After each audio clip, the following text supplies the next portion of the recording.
Support for Paradox comes from the Timothy Center, your online counseling center, no matter where you live.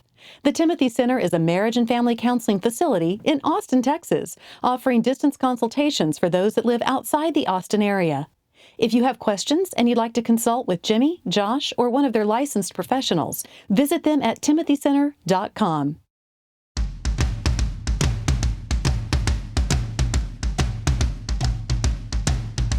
Recording live from Austin, Texas, a conversation about marriage and family that women will love and guys won't want to turn off.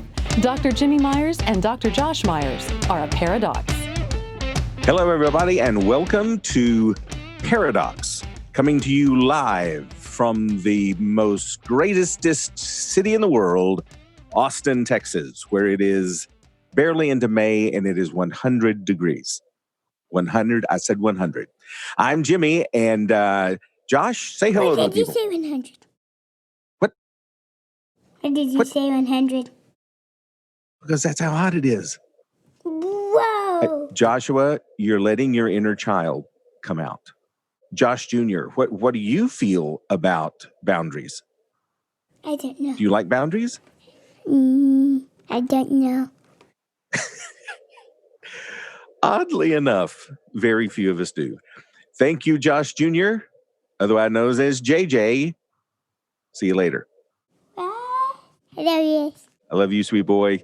All right. Now, that was we'll talk JJ to Myers here. Now we'll talk to the immature Josh. Yeah, so that was my son. That was him. Firstborn, my image bearer. With a mohawk. Well, he might not. He might be tall and skinny, so I don't think he's going to be my image bearer. But he is at least my namesake. He is your namesake.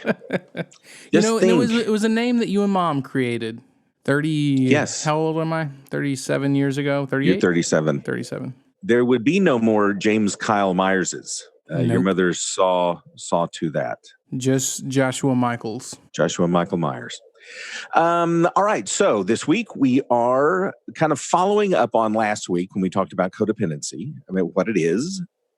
You know, again, it's sort of this loose term that gets kicked around a lot. And we talked about some solutions, but we kind of put off the solution to codependency till today. And that is the subject of boundaries. Boundaries are the kryptonite to codependency.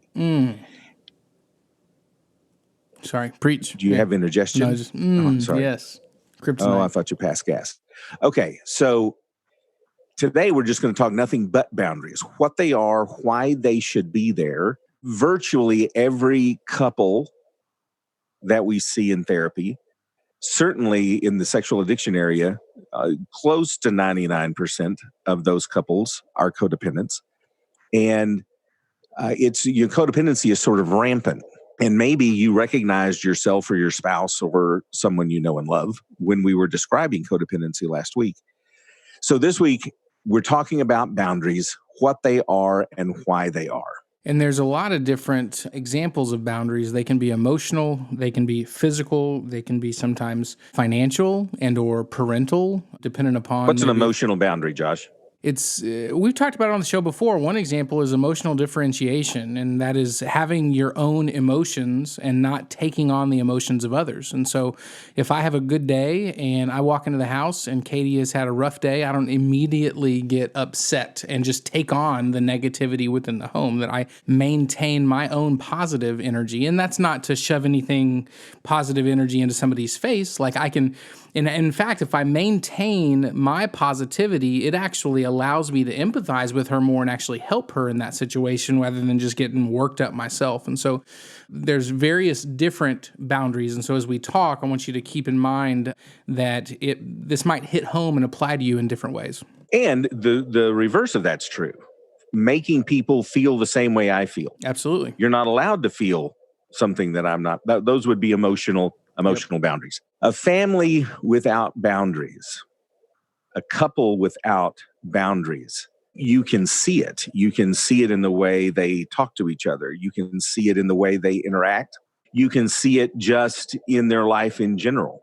A boundaryless family is virtually, by definition, a dysfunctional family. Yeah, and I mean, the word we use clinically is enmeshment. It's just this one big unhealthy blob of different personalities with different ideas, but melding into one. And those families are exhausted. They're just spent. They can rarely agree. They all have increased anxiety and sadness and more stress. It's just messy. There's no real way around it, but boundaries, or the lack thereof, are they find their way into either the cause or the effect of virtually every relational problem that there is, every family problem that there is, every financial problem that there is. It's weird that we don't talk about it more. We talk a lot about, your inner child and attachment and all this, which is all great and it's all important and it's all true, but the practicality of boundaries. I mean, there's some just behavioral stuff. Let's just put some stuff in place, some guardrails in place to help us right now, and then let's go back and try to understand what's all underneath it. But I just don't think that we deal and talk about boundaries near as much as probably we should. And I don't know if it's cultural, whether it's Western or American. We lack boundaries with our work. The idea of infatuation and love, and movies almost depict enmeshment. And so in romantic relationships, it's tough. And then you have helicopter and lawnmower parents, and parents trying to just get into everything of their child and protect them because out of love. I don't know if it's Western, I don't know if it's American, but I think it goes against all of our kind of ideals, nonverbal ideals as Americans in so many different ways. Boundaries do.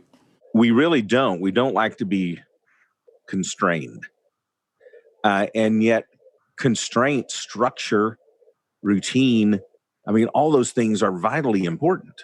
If I look at other cultures, like in an Islamic culture, they're boundaried to the maximum, right? And maybe it's Wow, that was racist. That was racist. I'm just saying. Islamic law is not boundaried. I feel like that's a given, not racist. What is it? Shiite? What is Shia? on. Yes, Shia law. There we go. Shia law. So that's a different culture, almost on the opposite extreme. And maybe it's just our idea of freedom that we don't want to impose. And so we're just, in the name of love and freedom and tolerance, we don't set boundaries. And I think that we're all potentially this COVID situation of being quarantined and not having all the pressures that we once had. I feel like we're realizing we were just exhausted by the lack of boundaries. And that's one of the major, if I put in place a boundary that is in some way unloving, I think that is one of the big myths about boundaries. Because, you take something like a financial boundary, that in our home, we will not buy anything over $100 without checking. That's a boundary. And so I'm not going to do that.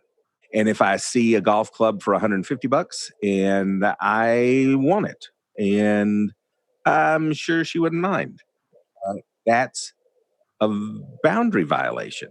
That is not respecting our agreed upon wishes and desires. It's just, doing the hat dance all over, what is important. Because boundaries tend to reflect what's important to somebody. I was just talking to a guy today, and one of his, and when he's dating, and this thing is, if you can't communicate with me, that's a deal breaker. So if you can't share your emotions, if you can't share with me what's going on, I need to move on down the road. And so that, for him, that probably wouldn't have made a lot of people's, but to him, Sure, that was a big deal. Yeah. That was a boundary for him. All right, I'm going to real quickly get into, just this morning, I wrote down 10 laws of boundaries. Wrote down from Cloud's book. And Townsend, Cloud and Townsend. Their book, Boundaries. Just jotted them down from the book. Copy, you could say copy. We're giving them credit. Or plagiarize. Everyone should have the book Boundaries by Cloud and Townsend, just period. It should just be on your shelf. There should be a Bible. There should be a toe-to-toe with your teen, a fearless parenting, and boundaries. Any Dobson book and boundaries. Dobson's a little old. So forget about Bible, the kids. my two. That's not happening. And and the book Boundaries. So in it, he says, these are the 10 laws of boundaries. And very quickly, like the first one is the law of sowing and reaping.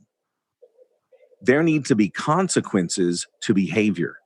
And when there are no consequences to behavior, then we're presenting a very skewed view of life.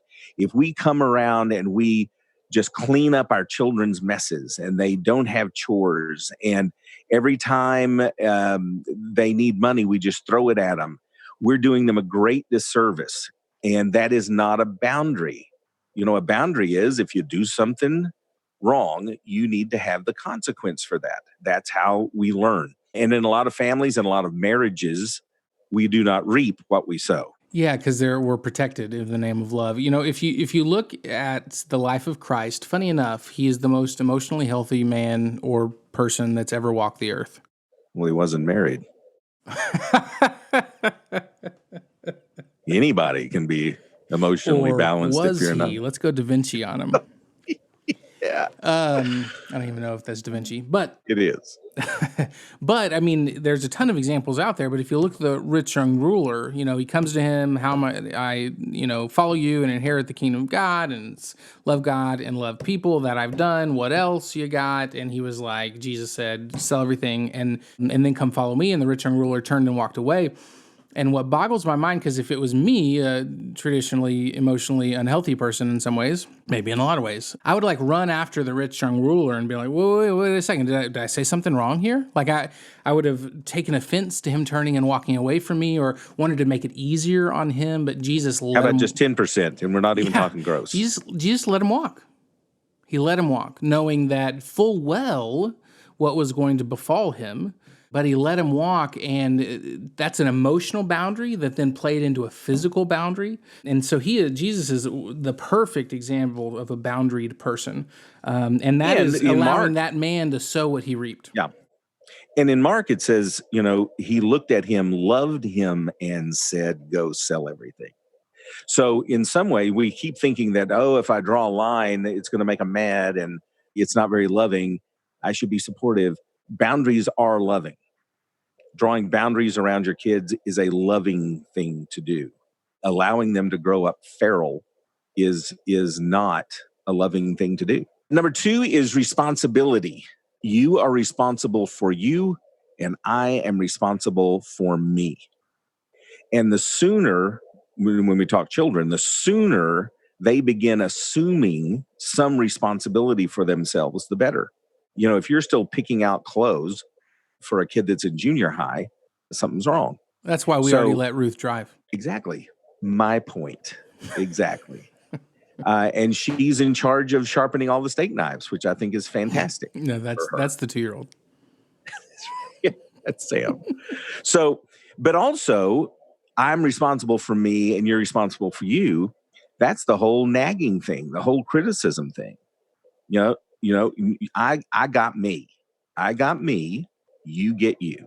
That's another. Responsibility. If I could make one change to Cloud and Townsend, it would be this. I think that the responsibility piece is actually the overarching narrative of all of boundaries. If you are to be healthily boundaried, you are not taking responsibility when you shouldn't, and you are taking responsibility when you should.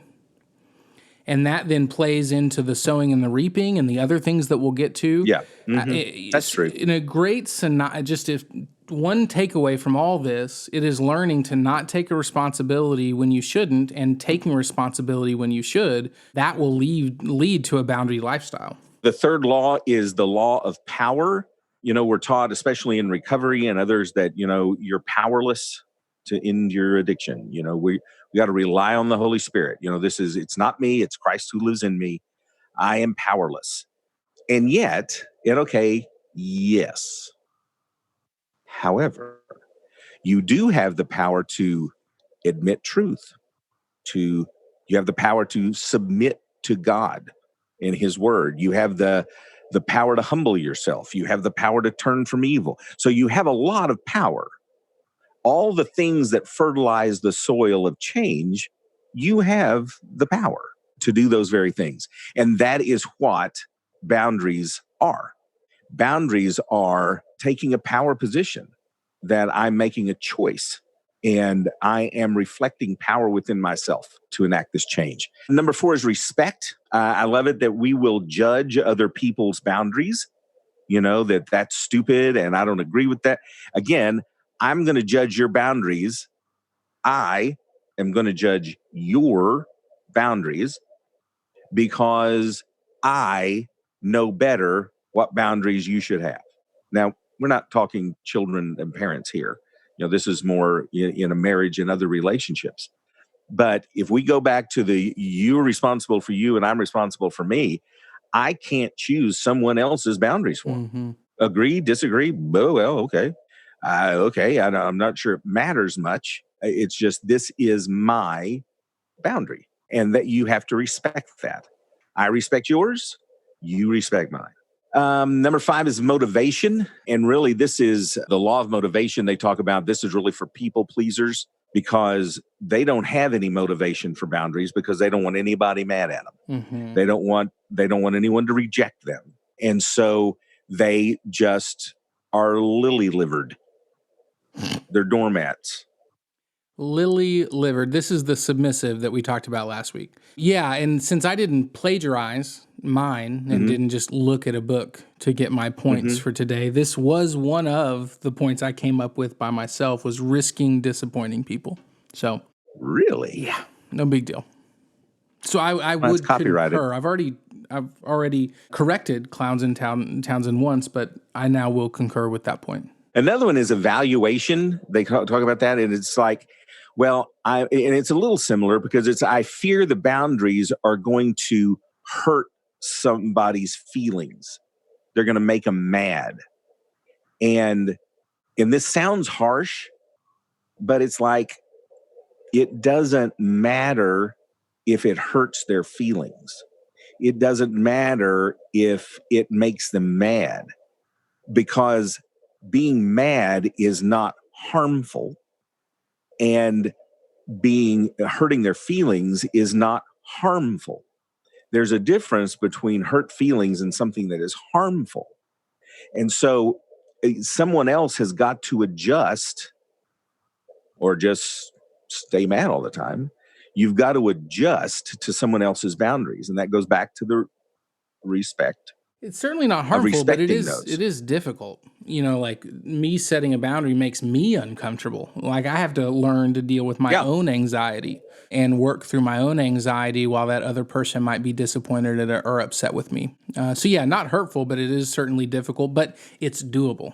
They talk about proactivity, and which is setting boundaries early, getting a child used to boundaries. And in couples, having conflict, setting boundaries early so that someone doesn't get their wants and desires trampled on for 20 years and then they explode, or they take out their frustration in a bottle. So make these boundaries known early. And to a child, we've talked about before, introduce the word no early and often so that they learn there are lines drawn that you don't cross. And I know it's difficult. It's more tiresome to have to get up and discipline and all that stuff. Lord, yes. But it's critical for their development. Well, if they don't grow up with boundaries as a child, they grow up impotent to be able to really enact change in so many areas for themselves as adults. And then they talk about the role of envy, and to really check our boundaries, because they talk about just that satisfaction is a boundary, that I don't want what someone else has. I don't want what I don't have. So that satisfaction with what you have in and of itself is a boundary. And the what they call the law of activity, which is you can't be passive and have boundaries. Boundaries imply action, to draw them and then to enforce them. Those are verbs. Those are action verbs. So a passive person, that's the problem with the submissive, is that they're passive and they just get along to get along. Well, and that's when you get someone like me, like I don't want to put forth more energy, to enact boundaries. But what we often, folks that are more submissive, what we often don't think is, or realize rather, is that it actually costs us more energy on the back end by not instituting boundaries than it does actually the energy on the front end to institute those boundaries. Because not enforcing them early then just leads to massive, huge, ginormous problems. When if it would have been dealt with early, decades ago, it would have been minor ripples. And then this last one is sort of obscure, but I think really important. They talk about the law of exposure and you drawing, and it's sort of it goes right with the passivity. Drawing a boundary basically means you exist.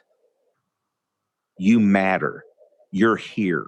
You're someone in this family. You're someone in this relationship, as opposed to just dissolving into the other person. And that in a relationship, in order to be an autonomous human being, you must express those boundaries. We talk about drawing boundaries. We use that word draw, but really you're speaking them. You're communicating what your boundaries are. And to do that makes you fully a person. When you talk with the dominant and the submissive, the dominant, your opinion is not less valuable than theirs. Just because they're loud doesn't mean they're right. You're a human and God has gifted you and with intellect and with insight. And so your opinion matters. Your boundaries matter. And so in essence, it's kind of an obscure, but it's like so important because a boundaryless person virtually is invisible. It's almost like, you always make the joke, well, if a husband and wife, if they all, if two people always agree, then one of them is not necessary. And that's really kind of what happens in a codependent relationship. One of them isn't necessary. There's only one voice calling all the shots. Those were my 10 laws. Yeah, your personal 10 laws. But I guess to really drive home the point, you're encouraging our audience to expose themselves. Oh, yeah. Didn't I make that clear? Yeah, I know you did. I just wanted to make it more clear. Yep, clear. That's the one. Exposure. And all these, laws are mostly focused on people without boundaries, the submissives, to encourage them to have boundaries. But, the dominants are just as unhealthy. And in some ways, more because they don't respect. Correct. Yeah. And that's why I think their boundaries are anything they want. And that's when it goes back to they take too much responsibility for things that they shouldn't. They've got to lessen it when the submissive needs to increase their voice. Because they feel like they're responsible for that other person. And in a picture, I've always liked to use it with clients and marriages and parents. It's just boundaries are a fence. And if you don't have a fence around your family, your marriage, your person, people are going to run up and down you and take advantage of you and going to be into, quote unquote, your backyard, making you exhausted and anxious much more than you would prefer. So having a boundary over you're a big Trump supporter. You're for the wall. Is that what you're saying? You're for the border wall. We all know where I stand on that. Xenophobe. If you want more information about this episode or anything. By the way, that's being afraid of a xylophone. Anything previous, it's paradoxpodcast.com. Any percussion instrument, really. If you would love our socials, you can also find them there at that website. We appreciate you guys for listening. See ya. Paradox is produced by Billy Lee Myers Jr. For more about Billy, go to therapywithbilly.com. For more information about our Paradox evangelist, Julie Lyles Carr, go to julielylescarr.com. And if you want more details about what was discussed on today's show, go to paradoxpodcast.com.